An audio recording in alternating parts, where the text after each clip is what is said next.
Alien na pasmado ang bunganga. Beep, beep, beep, beep, beep. Ang tagalupa na viral ang mukha. Bip, bip, bip, bip, bip. Bumibip, bip, bip, bip, bip, bip, bip, bip, bip, bip, bip, bip na ba? Ang lahat! Martian! Beep, beep, beep, beep. Enrico Pañero! Bip, bip, bip, bip, bip. Beep, beep, beep, Bip, beep, bip, bip, bip, bip. Bip, bip, bip, bip, bip. Tik-tilaok! Tik-tik-tilaok! Beep, beep, beep, beep, beep. Ito na ang 101.1 Yes FM Balitang Ay, ito usap-usapan mga Yes Friend, no, ang inilabas ng Supreme Court. Uy, Supreme Court! Oo, no, ang Supreme Court kung saan ay pinagkokomento ang ating presidente. Uy, yung presidente nyo! Ang presidente natin mga Yes Friend na si PBBM, si President Ferdinand Marcos Jr. para mag-submit within 10 days ng kanyang physical and mental examination. Kasama na rin dyan mga Yes Friend ang kanyang hair follicle drug test. Uy, salamat, Supreme Court! Thank you! Salamat daw Supreme Court, ano? Kasi ito ang hinihiling talaga natin mga Yes Friend. Ang tunay na sitwasyon, ang kalagayan ng Pangulo ng Pilipinas. Kasi concern naman tayo. Diba? Concern tayo talaga kung ano nga ba. Kasi gusto natin, okay, ang ating presidente. Wow, ating. Umating ka na. Nyo pala.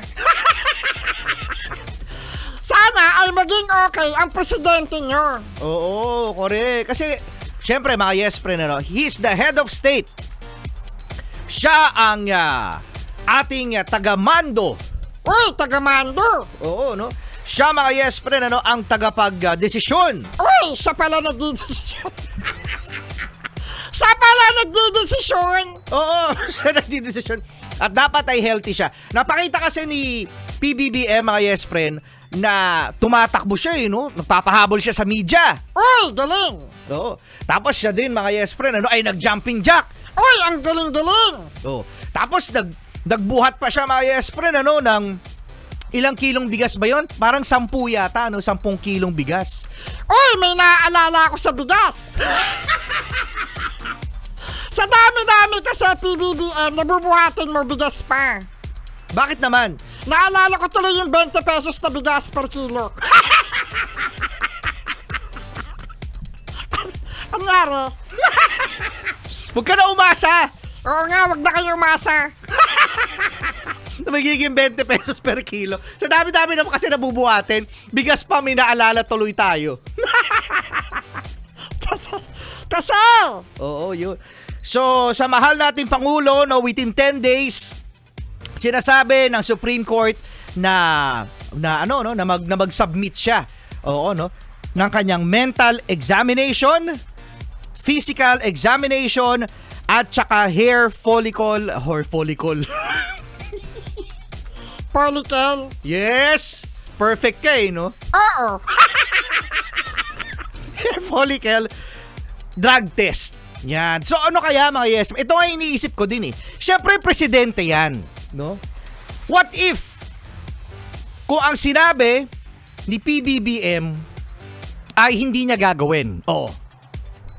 Pag sinabi niya, ayoko! Pag sinabi ko, no! Oo, no? I don't like. No way. Pag sinabi ni PBBM yon, anong mangyayari?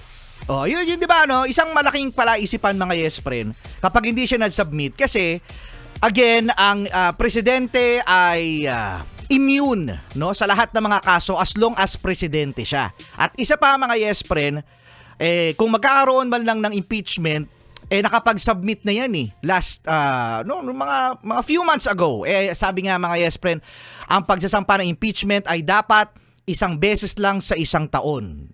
Wala na this year Pwede next year. Hindi next year daw. Sana maigi ang kalagayan ng Pangulo. Oo, dahil dito lang magpapakita na magsasabi, na healthy ka talaga. PBBM. O yan ha, PBBM, sana healthy ka! Tsaka sana negative! Yan ang gusto namin makita ha! Sampalin mo ng hair follicle test yung mga nagsasabi na drug addict ka. Oo, yun. Tama. Sampalin mo, pahiyain mo. Sasabihin mo dun sa hair follicle test mo na, Ayan! Sampalin ko sa mukha nyo! Hindi ako addict! oh, yun. Sampalin mo ha! Ipakain mo yung papel, yung exam, doon sa mga tao na nagsasabing addict ka. Oo, yun. Tama. Solid Kid Morning! They'll